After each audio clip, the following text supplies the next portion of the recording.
कर्मण्येवाधिकारस्ते मा फलेषु कदाचन मा कर्मफलहेतुर्भूः मा ते संगोऽस्त्वविकर्मणि।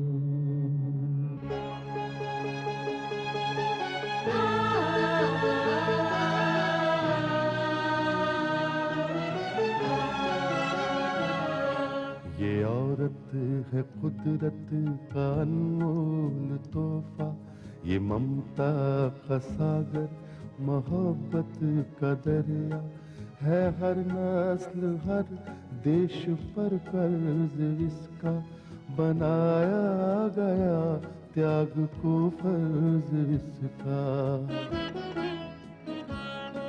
मगर इसकी दुनिया ने कीमत न जानी, मगर इसकी दुनिया ने कीमत न जानी। अजब दास्तां है, अजब है कहानी।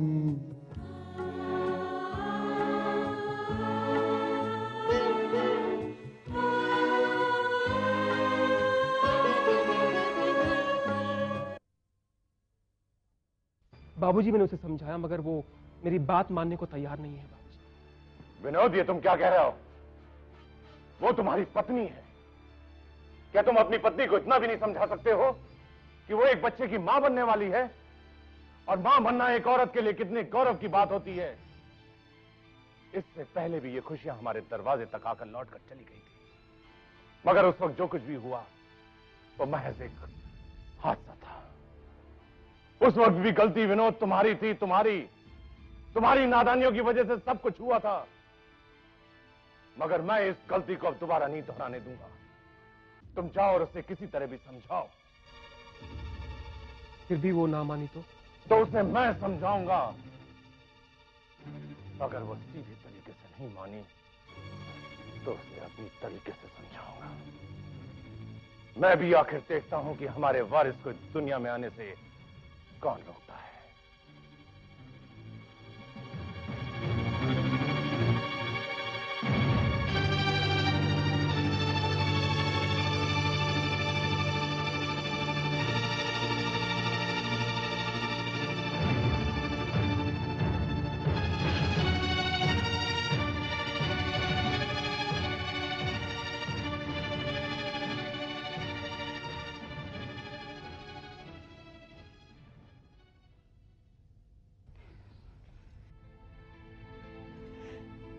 हे माँ, ये सब कुछ क्या हो रहा है? ये तूने क्या खेल रचा रखा है? एक वारिस को लाने के लिए ये हवेली वाले कुछ भी कर गुजरने के लिए तैयार हैं। और जो वारिस मनाली के बच्चे के रूप में इस दुनिया में आ चुका है, ये हवेली वाले उसे मिटाने की कोशिश कर रहे हैं, उसका अधिकार छीनने की कोशिश कर रहे हैं। माँ, क्या ये सब कुछ देखने के लिए ही तूने मुझे जिंदा रखा था? और अगर तू इसीलिए मुझे जिंदा रखना चाहती है तो तुझे मुझे बहुत सी शक्ति देनी होगी। इतनी शक्ति कि मैं इस जालिम समाज से टक्कर ले सकूं। तुझे इन हाथों में साहस, खड़क और परम चक्र की ताकत देनी होगी, ताकि यह समाज एक औरत को खिलौना बनने से रोक सके। और ये औरत महाकाली, रणचंडी और दुर्गा कहला सके।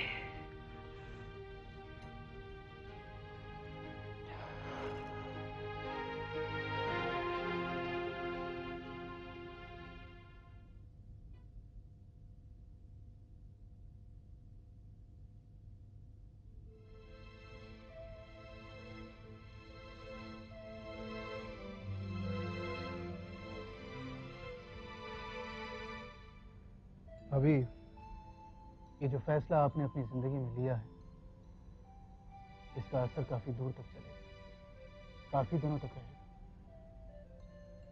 अगर आप समझती हैं कि ये फैसला बहुत आसान है, तो ये फैसला इतना आसान नहीं है। हो सकता है कि विनोद भाई और बाबूजी की किसी बात में आकर आपने ये फैसला लिया।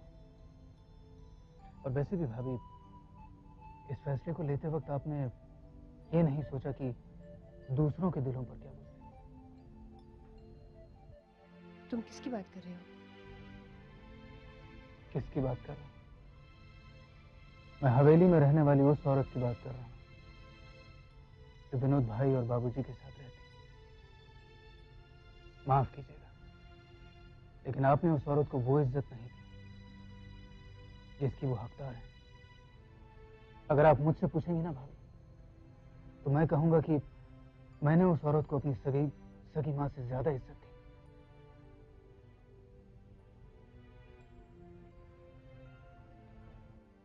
तुम ठीक कहते हो। मैंने उन्हें कभी वो इज्जत नहीं दी जिस इज्जत की वो हकदार है। मैंने तो हमेशा यही कहा कि उनके और मेरे बीच एक जनरेशन गैप है। लेकिन एक बात मैं तुम्हें सच बताती हूँ, उस हवेली में अगर मैं किसी की इज्जत करती हूँ तो वो है विनोद की माँ। वो इतनी स्ट्रांग है, मुझे हमेशा उनसे एक डर सा महसूस हुआ। इसीलिए मैं कभी हवेली में रहने नहीं गई। मुझे लगा कि कहीं उनकी इन्फ्लुएंस मुझे ही ना बदल दे। महज किसी बदलाव के डर से था? आपने उस औरत को उसका असली दर्जा नहीं दिया।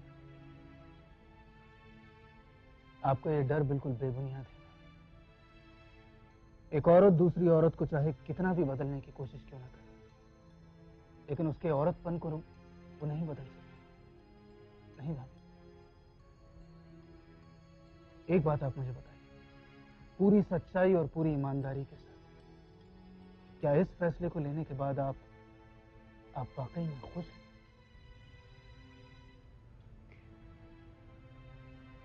क्या फायदा? ये क्यों जानना चाहते हो कि मैं खुश हूं या नहीं? भाभी, मैं इसलिए जानना चाहता हूं क्योंकि आपके अंदर बैठी हुई उस बदनसीब औरत को मैं देख रहा हूं, जिसे कभी किसी ने ईमानदारी से चाहा नहीं, कभी किसी ने ईमानदारी से उसे प्यार नहीं किया। आप प्यार की प्यासी हैं और यही प्यास आपको इस रूप में ढाल रही है। अगर आपके दिल में मेरे लिए जरा सी भी इज्जत बाकी है, अगर आपके दिल में मेरे लिए जरा सी भी जगह है, तो मेरी इस बात पर गौर जरूर फरमाइएगा कि एक औरत के लिए मां बनना उसकी जिंदगी का सबसे खूबसूरत और हसीन लम्हा होता है, हसीन पल होता है।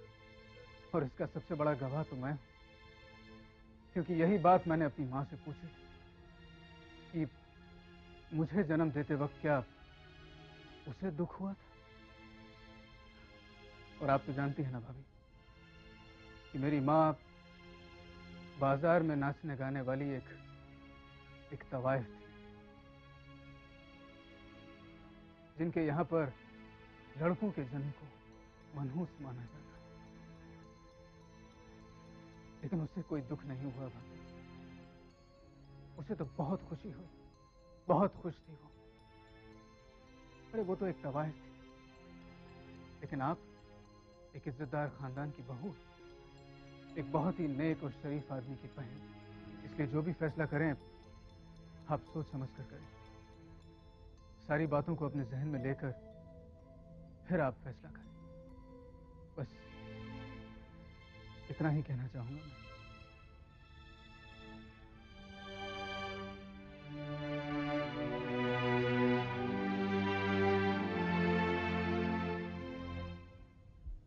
यहां से कर दो।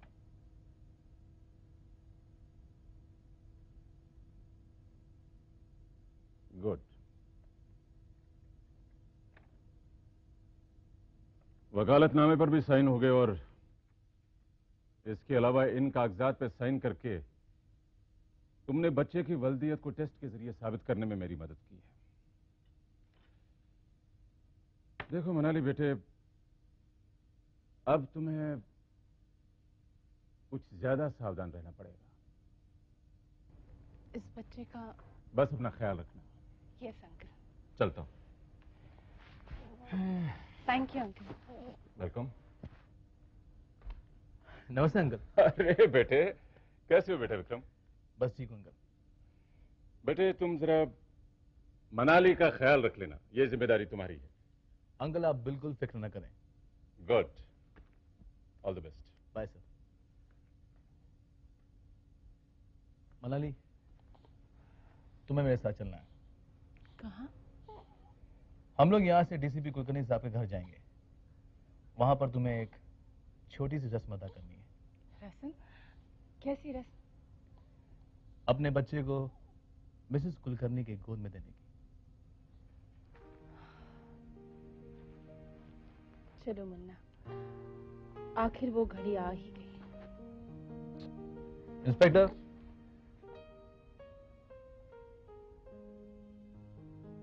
मनाली, अब ये बच्चा तुम्हारे पास रहेगा।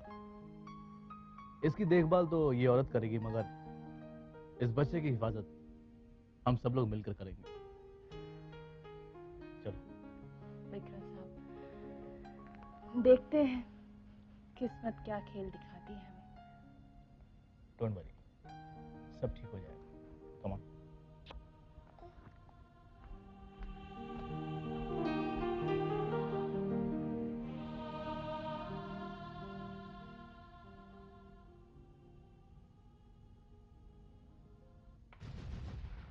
देखो निकी, मैं 24 घंटे तो तुम्हारे साथ रह नहीं सकता, और अगर मैं तुम्हें अकेला छोड़ता हूं तो मुझे डर लगा रहता है कि कहीं तुम कोई गलत कदम ना उठा लो।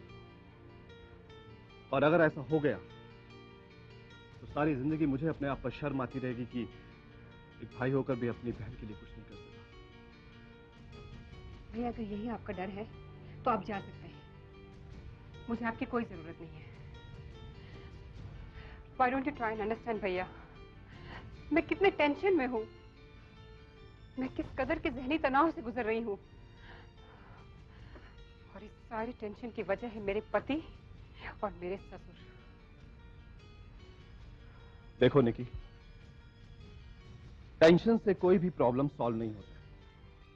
जल्दबाजी में किया हुआ कोई भी फैसला किसी और को नहीं, सिर्फ तुम्हें और तुम्हारी जिंदगी को नुकसान पहुंचाएगा। भैया अगर आज मैंने ये फैसला नहीं लिया तो मैं जिंदगी भर आंसू बहाऊंगी। निकी। अरे माँ जी, आप? नमस्ते। आइए। नमस्ते माँ जी, जीती रहो। वैसे तुम दोनों समझ गए होंगे कि मैं यहाँ किस वजह से आई हूँ। हरीश, मुझे निक्की से कुछ बात करनी है। हाँ हाँ, श्योर, आइए बैठिए।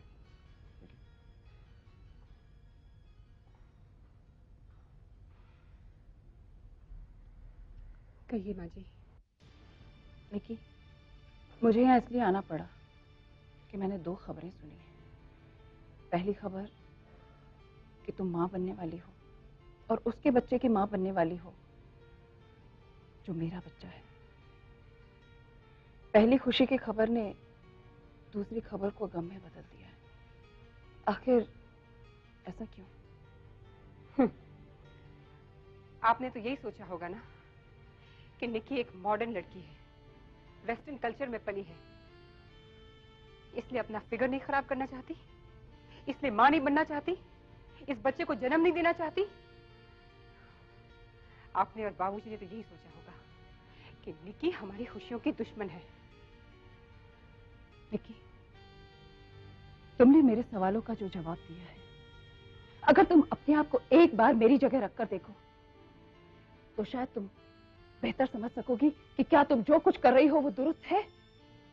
निक्की, एक औरत के मुंह से सुनना भी इतना अजीब लगता है कि वो मां नहीं बनना चाहती। वजह जो भी हो, मैं वो नहीं जानती, लेकिन तुम्हारी और विनोद की शादी तुम्हारी मर्जी से हुई थी, हम लोगों की मर्जी के खिलाफ।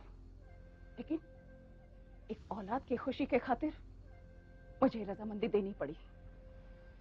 वैसे माँ जी, ये शादी मेरे भैया की मर्जी के भी खिलाफ हुई थी। उन्होंने मुझे बहुत समझाया, बहुत कुछ सुनाया, लेकिन मैंने उनकी एक नहीं सुनी। मैंने जिद में आके विनोद से शादी की, क्योंकि मैं सुनी सुनाई बातों पे विश्वास नहीं रखती।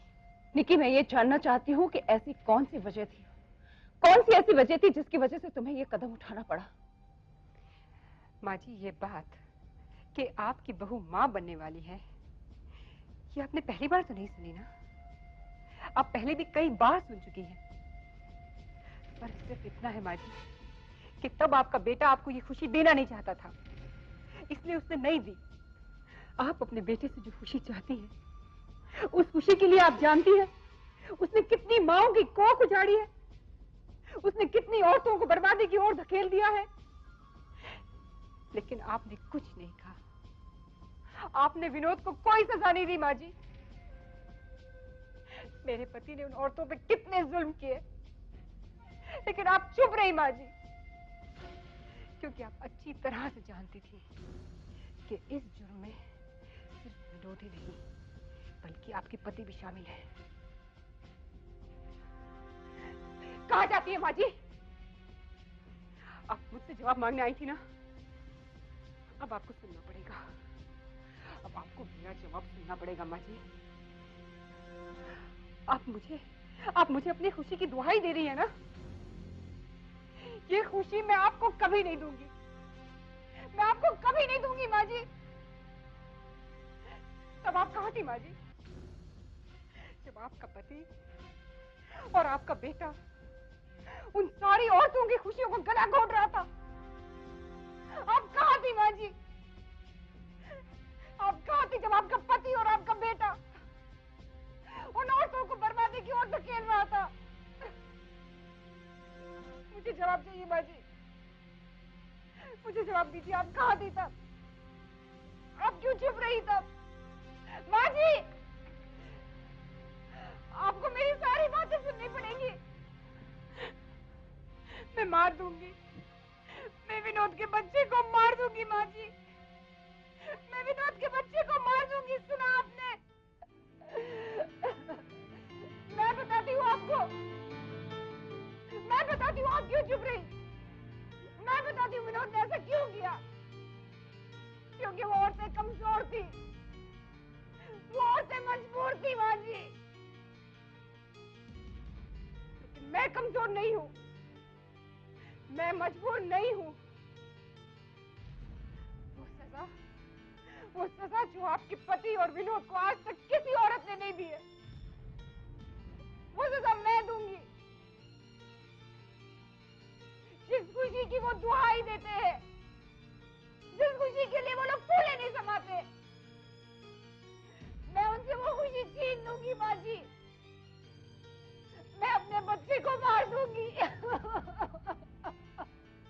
मैं विनोद के बच्चे को मार दूंगी माँ जी, मैं विनोद के बच्चे को मार दूंगी। सुना आपने? आज मुझे कोई नहीं रोक सकता। मैं उन्हें ऐसा सबक सिखाऊंगी माँ जी, वो जिंदगी भर याद रखेंगे। मुझे आप भी नहीं रोक सकती, मुझे कोई नहीं रोक सकता।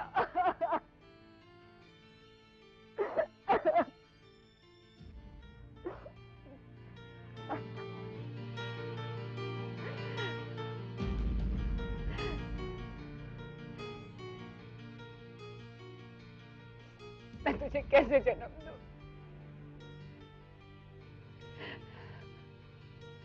तू बता मुझे, तू आना चाहता है? इन पापियों के बीच में तू आना चाहता है?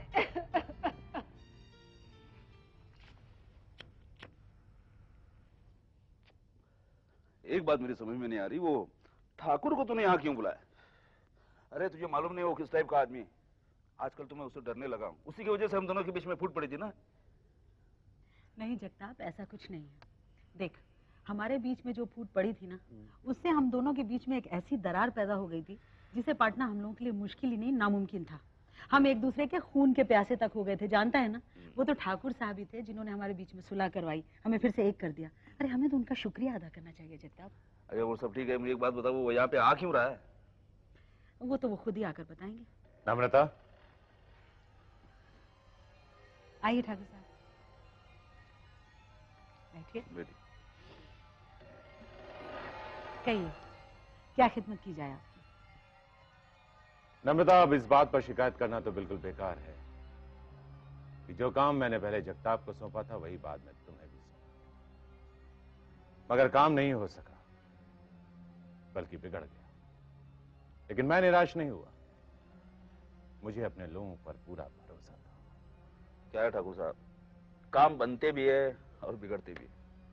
हाँ, अगर जानबूझ के काम बिगाड़ दिया जाए तो फिर शिकायत करना वाजिब है। ये काम क्यों बिगड़ा ये मैं जानता हूं, क्योंकि अंदाजा गलत निकला। ठाकुर साहब, जगताप बिल्कुल ठीक कह रहा है। हमने अपनी तरफ से पूरी ईमानदारी से ये काम किया था, मगर नाकामी हमारे हाथ आई।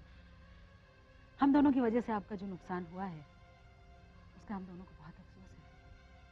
खैर, जो कुछ हुआ उसे भूल जाओ, मगर आगे जो करना है उसे बहुत सोच समझकर और सावधानी से करना है। मनाली के बच्चे के अधिकार का मुकदमा शुरू हो चुका है और उसमें सबसे अहम मुद्दा यह है कि बच्चे का वल्दियत टेस्ट, उसी पर हार और जीत का दारोमदार है।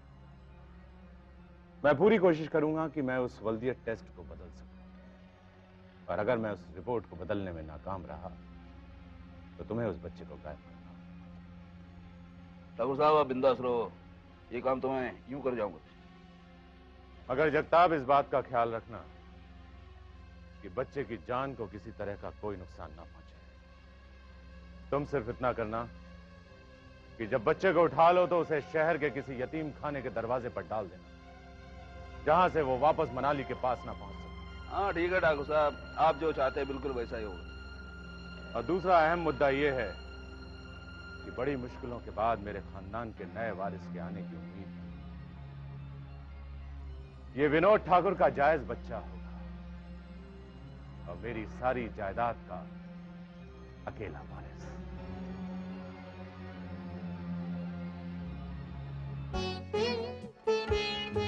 है दुनिया में इंसाफ की ये निशानी, अजब दास्तां है, अजब है कहानी।